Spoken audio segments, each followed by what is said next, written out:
Olá, amigos e amigas. Mais um vídeo da série Mulheres Poderosas Conquistando Espaços. Sabe, aquele bate-papo informal, gostoso, contando uma história de uma pessoa que muitas vezes a gente passa do lado dessa pessoa e nem percebe aquela mulher, o que ela tem de poder. E não é uma super mulher. Tenho repetido isso em todos os vídeos. É uma mulher, como quaisquer outras, mas que tem o poder, que conquista espaço. E não conquista espaço dos homens ou espaços contra alguém, mas conquista um espaço que está disponível ali para ela. E hoje eu tenho o prazer, a honra de trazer para vocês a Renata Regis Floresbel. Aí vocês vão dizer, mas o que a Renata tem? Aí eu vou contar para vocês como, mais ou menos, e depois ela vai complementar. Imagine que você vai numa fábrica e encontra uma pessoa, uma funcionária, toda arrumada, toda para uma fábrica, uma trabalhadora, uma profissional de fábrica. Mas, quando você sai dessa fábrica e encontra ela em outro lugar, você descobre que ela tem algo que ela conquistou muito importante. Você descobre que ela é escritora. Mas não é qualquer escritora. E ela vai contar essa história. Então, Renata, conta um pouquinho para quem vai assistir esse vídeo, quem é a Renata, o que a Renata faz, por que você é tão poderosa neste momento. Renata, a palavra é sua. Oi, Armando. Olha, muito obrigada pelo convite. Estou assim super honrada desse reconhecimento e desse formato tão bacana, né? Que digamos assim, é esse poder natural do dia a dia, né? Não é superpoder, ninguém põe aquela capa assim e sai com coisas tipo levitar, voar, etc. Mas são os pequenos poderes transformadores do dia a dia.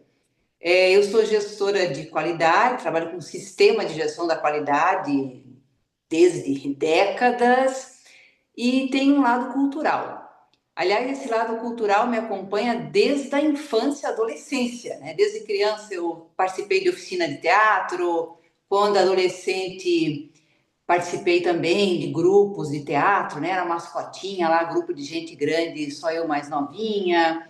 Tinha amigos escritores, então todo aquele lado cultural bem intenso. Mas a vida encaminha a gente por uma, às vezes, uma formação mais convencional.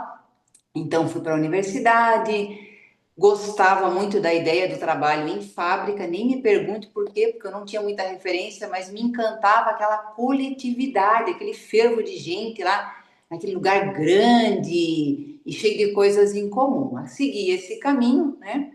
Desde 93, trabalhando na área industrial, que eu gosto muito, eu me identifico, gosto de pessoas trabalhando por um objetivo em comum, aquele foco empresarial. Aliás, foi assim que eu conheci você, né? Desenvolvendo um trabalho de fortalecimento, liderança de equipes, e eu também, como uma gestora, estava lá participando.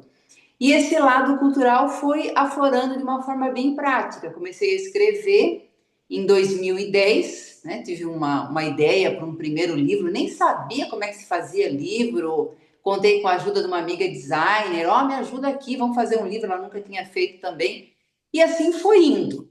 Com relação a essa produção de escrita, já vamos agora para a publicação em 2025 do 19º livro, entre contos, crônicas, poesia, uma pitada de filosofia também, tem obras bem diversificadas, outras de textos falando sobre cultura, leituras de cultura em vários aspectos, desde os mais tangíveis, como edificações, eventos, até coisas extremamente intangíveis.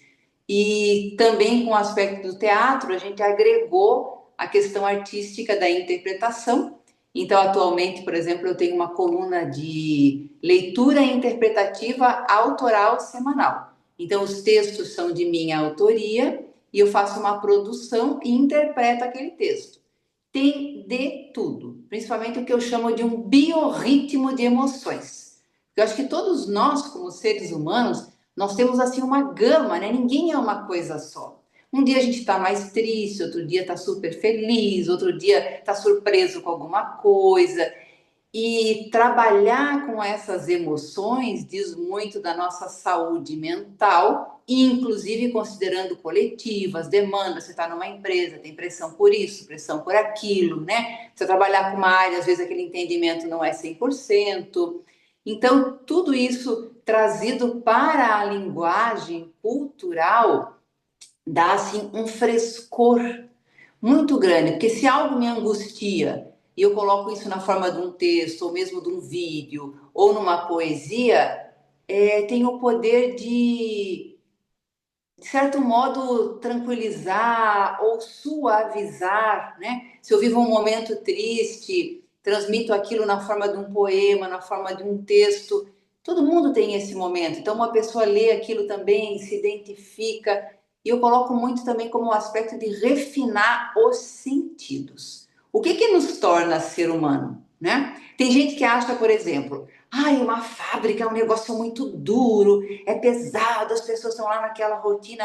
Gente, uma fábrica é um lugar cheio de vida, tem uma vida pulsante, maravilhosa. As pessoas estão ali o dia inteiro, né? Com todas as suas vibrações, claro. Às vezes tem gente triste, tem gente com problema, tem de tudo. Mas aquele amontoado de gente em prol de um objetivo comum, que é fazer aquela empresa, aquele empreendimento ter sucesso e dando o seu melhor, é um meio riquíssimo. Tudo bem, a gente vive num mundo real, não é num conto de fadas. Isso é para sobreviver, isso é para viver, isso é para ter seu desenvolvimento, sustentar a família, estudar, etc. Mas isso é um encontro maravilhoso. As pessoas se encontram ali para viver o seu melhor juntas em termos de um propósito comum. E isso é maravilhoso. Isso já merece todos assim os méritos, né? Então, agregar a essa vivência o aspecto de encaminhar essas emoções, essa pitada artística e olhar para essas invisibilidades que nos acontecem e transformar isso em arte incrível. Inclusive, um dos livros que eu lancei, até mostrar ele aqui, ó. Mostrar. Industrial, faz homenagem a meus 30 anos de indústria. Ele é cheio de passagens por todos os ambientes onde eu estive na indústria. Não é um livro de causas, porque causa é muito óbvio e eu sou meio. Não gosto do óbvio, eu gosto da originalidade, né? Embora algumas histórias sejam causos engraçadíssimos e muito pitorescos. Mas aquilo que permeia os ambientes, o invisível me encanta. Passou aquela coisinha bem ali que quase ninguém viu, não deram importância e de repente aquilo ganha o holofote. Então, acho que isso nos remete a um frescor, a uma renovação de pensamentos, de ideia, de originalidade, né? É um processo criativo, trabalhar com ideias associativas.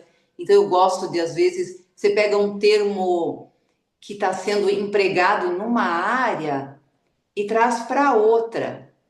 A minha apresentação está bem, tá bem múltipla, né? É, Por exemplo, um dia eu estava numa reunião falando lá sobre umas embalagens descartadas, o que, que faz, o que não faz. Aí um diretor falou assim: ah, vamos fazer um escambo, né? Vamos ver um fornecedor que compra isso aí, mas aí a gente troca por não sei o que. Escambo, que palavra incrível! Fazia tempo que eu não escutava isso. Aí saiu um poema: Escambo, um coração partido por um amor mulambo. Quer dizer, trocou seis por meia dúzia, né?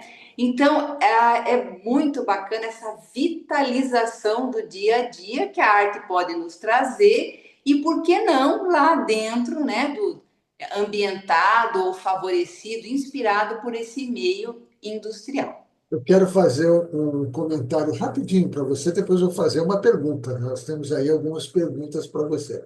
Mas o que eu estou Tá. entendendo é assim, a partir de uma observação por outros olhos, você consegue perceber a vida dentro, as emoções, as sensações, os sentimentos dentro de uma fábrica. Quer dizer, do tipo assim, lá existe vida.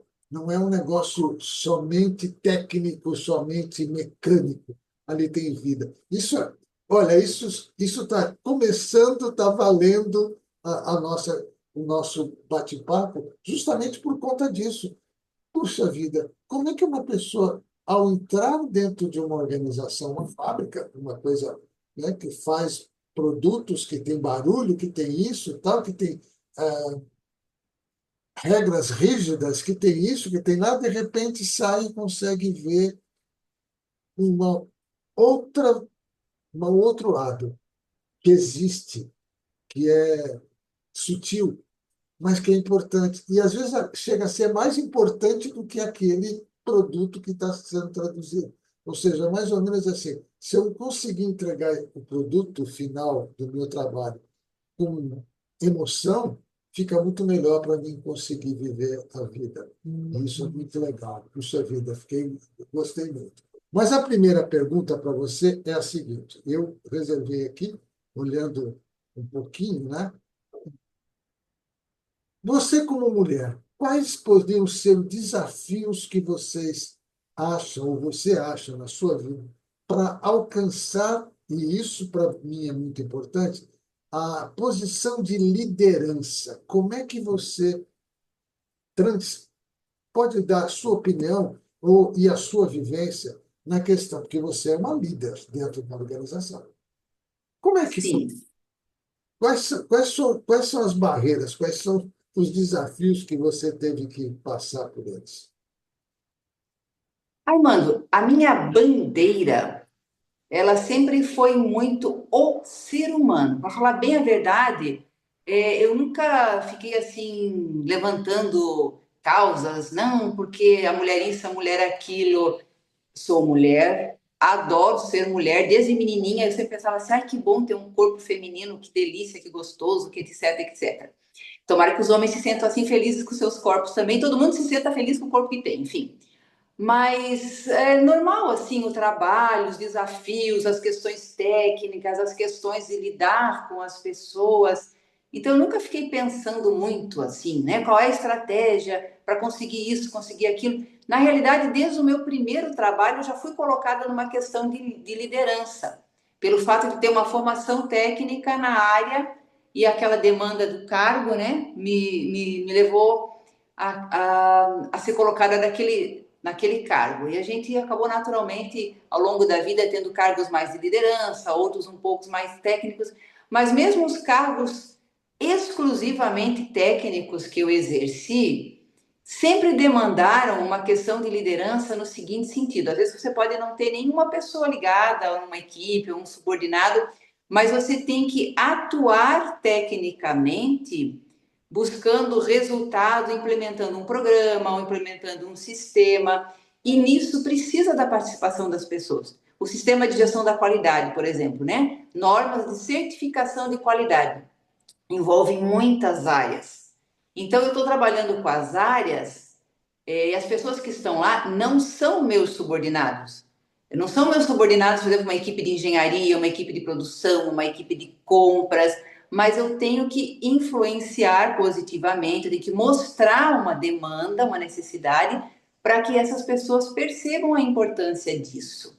Então, eu sempre me preocupei com o sentido, com o propósito, né? Propósito, para mim, é uma palavra-chave. Talvez se eu tivesse que escolher, assim, uns top 10, quais são as, sei lá, 5, 10 palavras mais importantes na sua vida?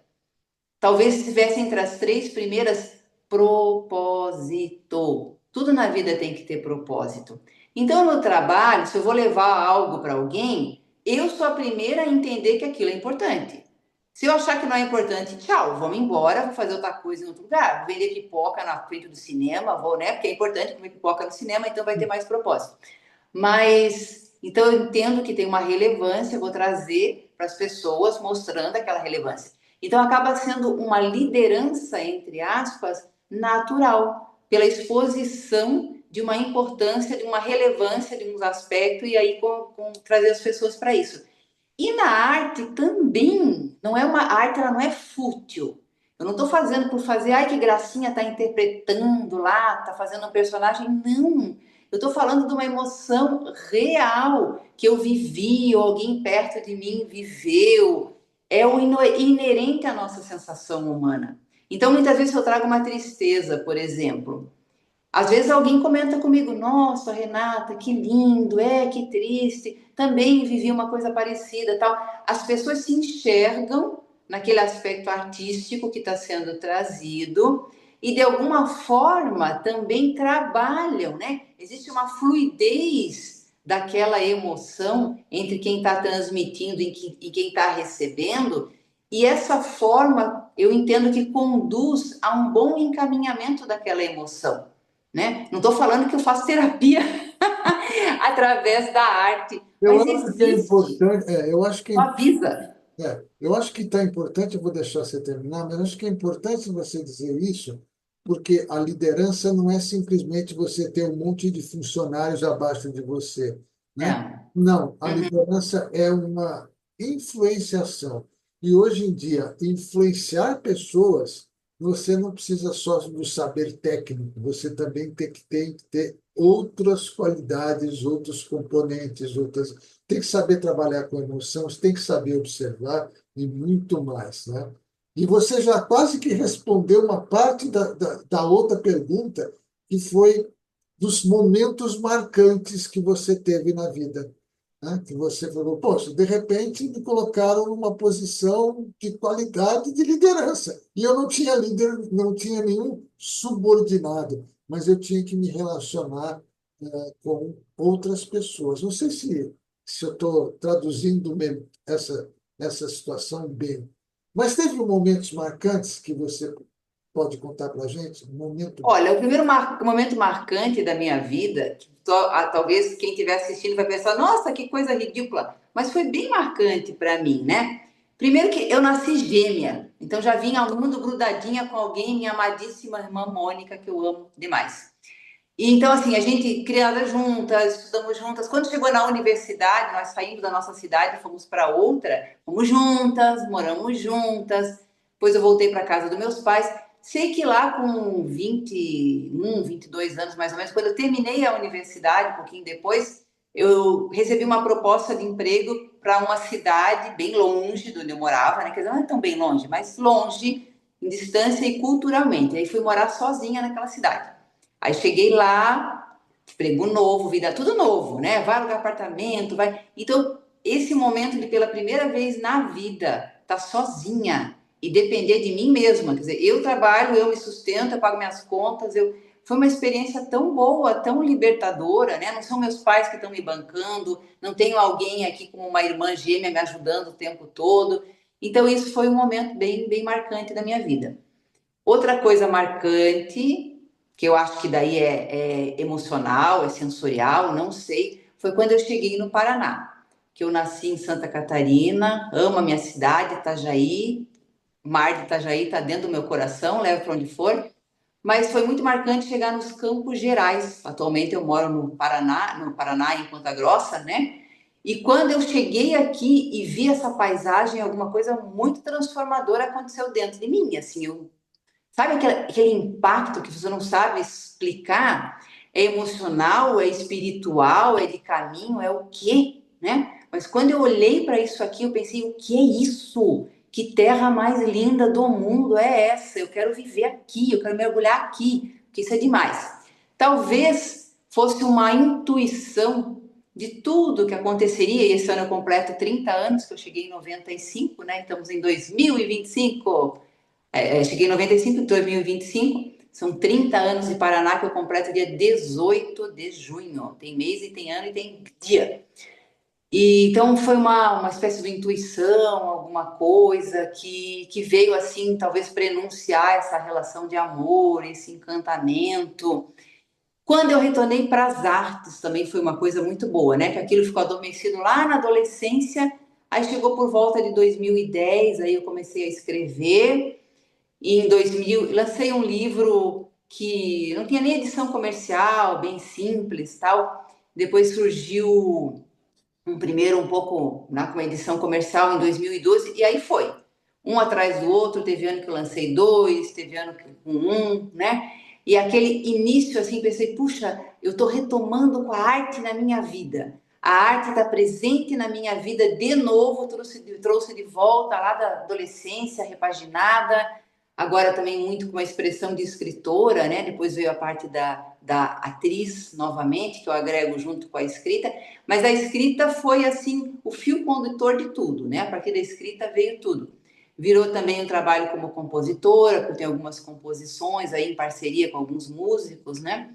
E trazer de volta a arte para mim foi muito marcante. Foi assim, Ok, eu uma estou de pergunta que eu quero volta, fazer para estou você. eu de volta, agregando, né? Porque eu acho que nós somos muito múltiplos, a gente não precisa ser uma coisa só.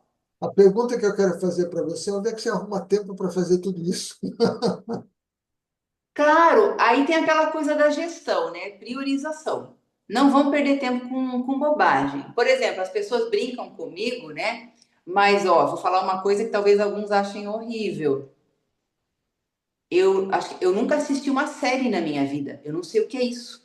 Eu não tenho aqueles canais nem aplicativos de série. Ah, é porque eu vou maratonar. Gente, eu não sei, não tô nesse mundo e nem quero estar, porque eu gasto meu tempo com outras coisas. Não existe tempo de espera, né? Se eu tiver lá num banco com a senha número 5 milhões e 44, eu tendo um bloco de celular na mão, eu estou escrevendo, eu estou revisando, eu estou fazendo alguma coisa. Então a gente acaba se acostumando a ter todo o tempinho livre. E o que, que é interessante? Tem coisas que eu olho e elas chamam atenção. Opa, que bacana isso. Aí eu anoto o nome daquilo num bloco de nota para ser um possível tema para algum texto, para alguma coisa. E guardo, né? Como diz na culinária, reservo. Aí lá num dado momento eu puxo aquilo. Outro dia, por exemplo, eu estava andando aqui na nossa biblioteca pública, que eu também sou articuladora de cultura, então ministro oficinas de escrita criativa e de teatro, leitura interpretativa.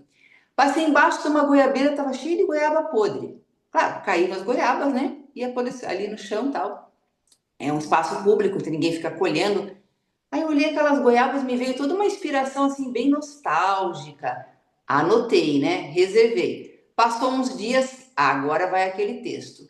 Aí escrevi um texto chamado Goiabas, que daqui a algumas semanas espero que venha para um vídeo, que eu pretendo gravar um vídeo, não gravei ainda, mas quero gravar.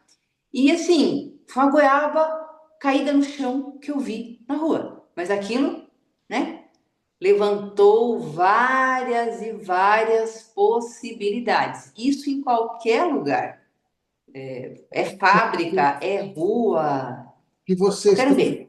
que você está dizendo, contando com as pessoas, é que você observa tudo e vive cada espaço da sua vida.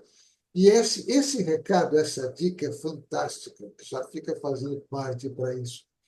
Quando a gente está vivendo, a gente pode observar tudo que está acontecendo, como, por exemplo, eu tenho um jardim aqui na minha casa, moro no interior de São Paulo, e tenho um jardim.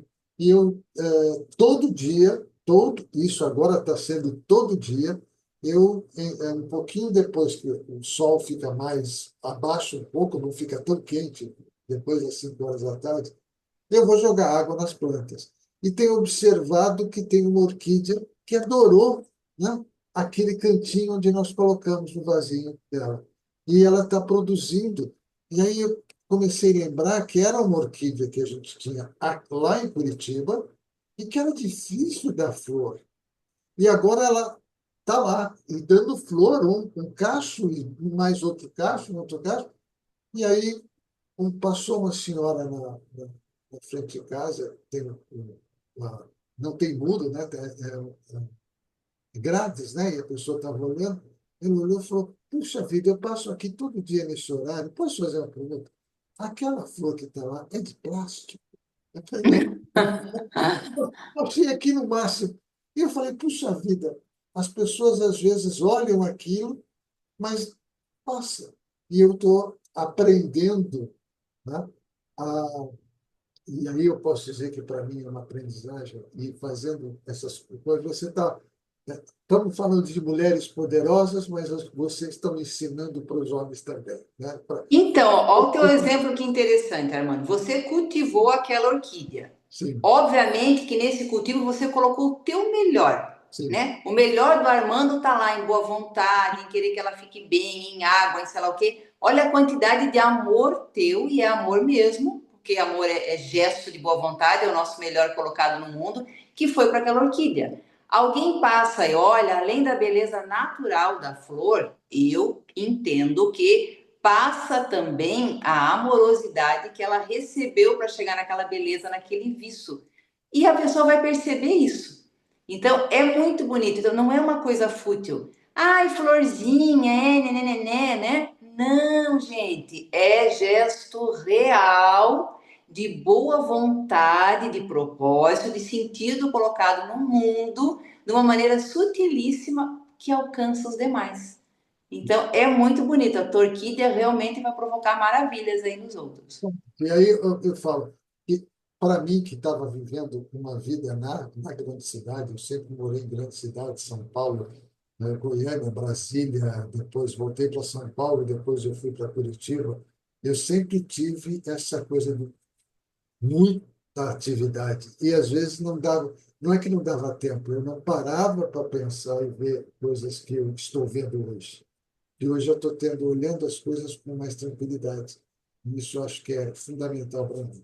Mas vamos a mais uma perguntinha, tá? Porque a gente, olha, eu fico falando, daqui a pouco a gente vai ficar horas, né? Mas vamos, Aham, tudo vamos a bem. mais uma pergunta. A outra pergunta que eu preparei foi a seguinte: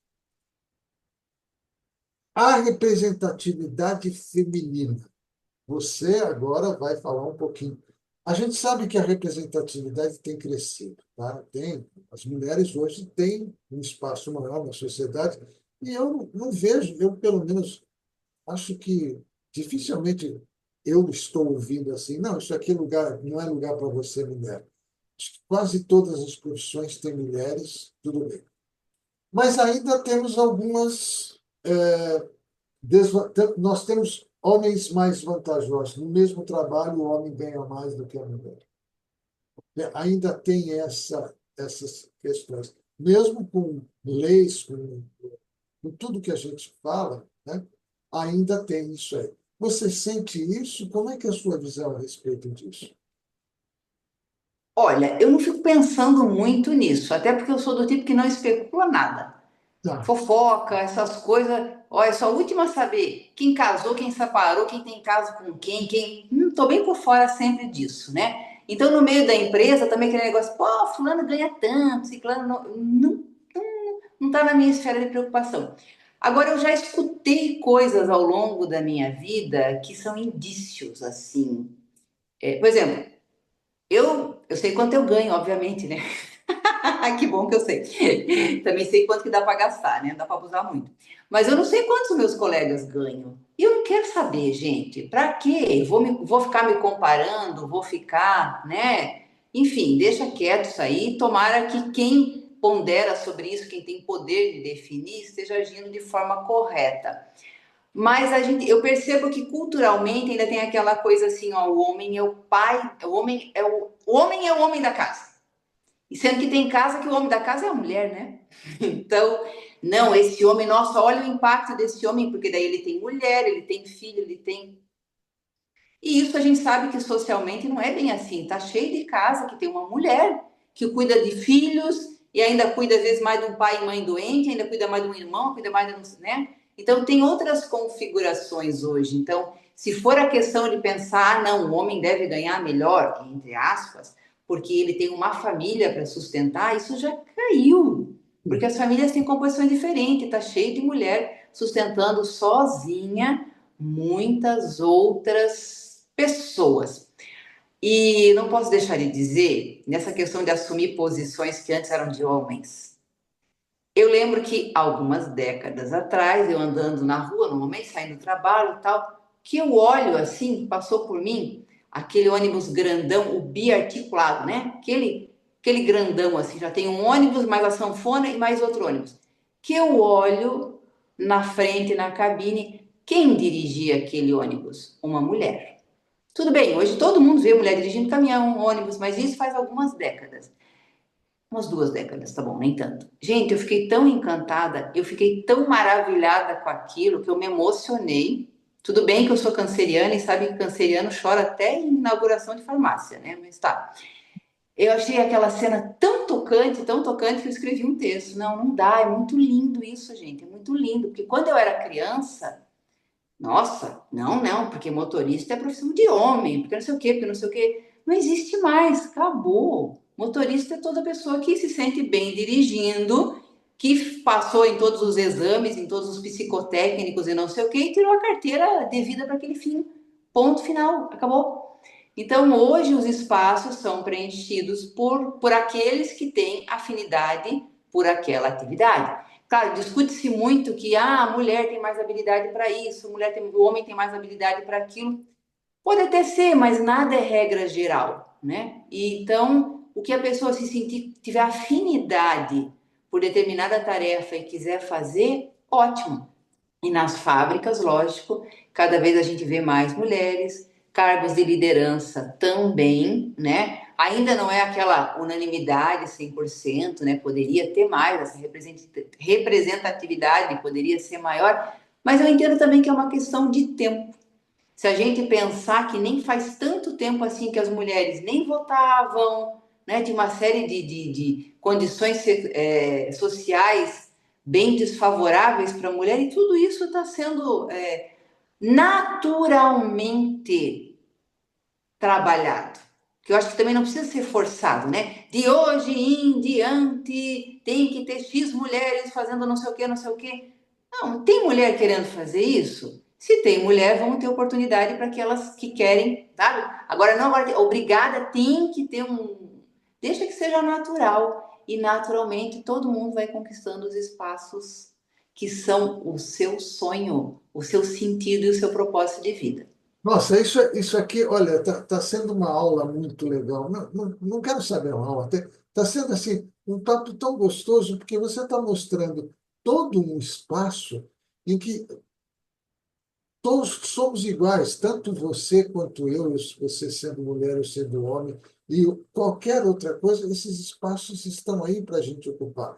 E é preciso que a emoção seja o carro-chefe desse processo. Então, quando você está na fábrica, mesmo estando com um trabalho técnico, um trabalho que você tem que seguir normas, regulamentos, estratégias, tudo direitinho, bonitinho, existem todas as legislação, né? E sobre qualidade total, existe uma legislação muito forte.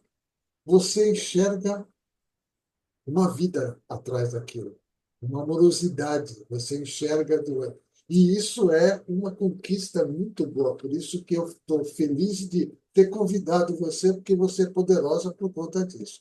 Mas, porque nós estamos aí já chegando no nosso finalzinho, a última pergunta, na verdade não é uma pergunta, né? E eu também não gosto de falar conselho, mas que dicas você daria para as mulheres, e aí agora para as mulheres, para elas conquistarem os seus espaços e promoverem a mudança? Porque muitas vezes eu ouço, e já ouvi isso, inclusive em cursos, né, que eu dou, a, a pessoa fala, mas eu gostaria tanto, se meu marido, olha, isso eu ouvi uma vez, se meu marido deixasse, se eu não tivesse filhos, aquelas histórias lá. Você conquistou um espaço. Que dicas você daria para essas mulheres conquistarem? Armando, eu vejo da seguinte forma: a mulher, qualquer pessoa, mas já que estamos no contexto da mulher, tem que perceber assim, o que que faz sentido para ela, o que que está na essência dela. Tem mulher que, por exemplo, diz: Olha, eu amo cozinhar, eu me realizo, eu quero fazer curso de chefe porque é a minha paixão, blá blá blá blá blá. Outra pessoa é outra coisa, é fábrica. Ó, nós estamos com uma estagiária lá, a menininha é incrível, da área de engenharia. Então, ela ama a área de engenharia, ela quer pôr a mão na massa, ela quer acompanhar o processo, etc. Então, o que que faz sentido para essa mulher? E aonde ela pode se colocar de uma maneira a trazer o seu melhor para o mundo? Porque tentar fazer o que todo mundo faz não faz sentido. Onde realmente eu me expresso, onde entra a minha amorosidade, onde entra o meu talento, o meu dom, aquilo que eu posso fazer de melhor. Encontrar isso e expressar com boa vontade e sem medo. Eu tive um acontecimento que foi uma quebra de paradigma tão incrível, porque na área empresarial você vai saber muito bem disso também, Armando. A gente se preocupa em mostrar que nós somos ótimos, né? A gente faz aqueles currículos maravilhosos. Olha, especialista nisso, pós-graduado, mestrado, doutorado, experiência, blá, blá, blá, blá, blá. Então, você enche aquele currículo com tudo e mais um pouco. Eu fiz um projeto cultural que envolveu artistas visuais, com textos, né? Produziram imagens para textos meus. E aí a gente fez uma exposição. Eu pedi para cada um, ó, faz uma mini biografia que a gente vai colocar lá nos painéis, a mini biografia de cada um mostrando quem é você, blá blá blá. Um artista simplesmente fez a biografia mais incrível que eu já vi em toda a minha vida. Talvez daqui para frente não veja mais. A biografia dele é inteirinha, só com as gafes que ele cometeu. Ele não fala uma coisa, vamos dizer assim, incrível que encha o ego dele. Ele começa assim: ah, eu era um gurizão, trabalhava lá, não ganhava um tostão para nada. Ah, depois me arrumaram emprego lá, comecei a ganhar não sei quanto, que era uma coisinha de nada. Ah, depois eu arrumei emprego lá numa gráfica, não sei o quê, mas eu fui pego dormindo e me demitiram. Gente, a biografia dele vai inteira assim. E ela é genial, porque você lê aquilo e você pensa assim: que babaca que eu sou, que eu quero, né? Ficar mostrando um monte de coisa, mas aonde que eu aprendi? O que que me fez crescer? Então, isso de desmistificar o erro, não, eu tenho que ter aquela imagem. Não, gente, vamos viver o nosso melhor. Errou, errou, vamos aprender, vamos reconhecer, tem que pedir perdão, tem que pedir desculpa, vamos lá, vida que segue, né? No segmento automotivo fala lições aprendidas, isso é incrível. O que eu aprendi? Deu um troço todo errado lá. O que eu vou aprender com aquele erro? Qual foi a causa? O que eu vou fazer melhor daqui para frente? Isso é com a vida e com a arte. Então, descobrir quem é você mesma, o que você tem de bom, qual é o teu talento, qual é o teu dom, e ser autêntica, original naquele teu talento e procurar trazer ele para o mundo. Colocar esse talento a serviço do mundo com amorosidade. Tem um pedido para Isso é fazer, sentido de tem um vida, para pedido mim. para fazer para você. Você vai lançar, então, o 19º livro, é isso? Isso. Eu quero que você depois mande uma relação de todos os seus livros para a gente divulgar isso junto com este vídeo, tá? E onde eles podem ser encontrados, os seus contatos. Você manda para mim que eu vou colocar bem grande para que todo mundo possa acompanhar isso. Por quê? Porque não é só porque você é poderosa, nada disso. Sabe, a palavra poderosa não é aquela palavra que diz, gente, ela é fantástica. Não, é uma pessoa que conquistou um espaço importante e está vivendo com plenitude, que é o que a gente está precisando. Muitas pessoas estão precisando ouvir isso que você está falando. De alguém que está construindo a partir de alguma coisa que, se eu soubesse que você se eu não soubesse que você tem tudo isso que você está fazendo, eu ia falar, a Renata é mais uma pessoa que está trabalhando dentro da fábrica. Mais uma. Não, você não é mais uma, assim como cada uma das pessoas que estão lá não são mais uma. Né? Elas têm uma identidade, uma figura, e você está mostrando isso. Através daquilo, como você diz. Posso gostar dessa parte de fábrica, mas também posso gostar de outras coisas. Posso gostar de arte, posso gostar de enfim, ter toda essa atividade tão grande que você tem. E você falou uma outra palavrinha que não tenha medo. Vai com medo mesmo. Né? Não quer, vai com medo. Encerrando, minha amiga, palavrinha final sua para a gente encerrar aqui o nosso bate-papo. Então, diante disso tudo, vamos ficar com essa ideia do sentido, né? Sentido de vida com amorosidade, trazendo seu talento, sua originalidade, porque o mundo é como se fosse grandes nichos, né? Grandes janelinhas, assim, um painel enorme, cheio de janelinha. Todas elas estão lá fechadas. Qual é a janelinha que eu consigo abrir para o mundo? Uau! E trazer uma originalidade. Eu acho que cada um tem uma janelinha nesse grande painel, nesse grande mosaico que é o mundo. Só que se não descobrir o que, que é esse talento, aquela janela está fechada. Né? Então, a partir do momento que eu abro, opa, tem alguém trazendo uma coisa bacana, tem alguém trazendo algo para o mundo, que é aquela janelinha que é individual que eu consegui abrir. Então, vamos lá, cada um encontrar a sua janela, abrir e com ela se expressar para o mundo com o seu melhor. Com arte, com fábrica, com tudo que tem direito. Nada mais a falar, ficou lindo esse nosso encerramento. Acompanhe a série e até a próxima. Muito obrigado a você, minha amiga Renata, e obrigado a vocês também que estão assistindo e por compartilhar.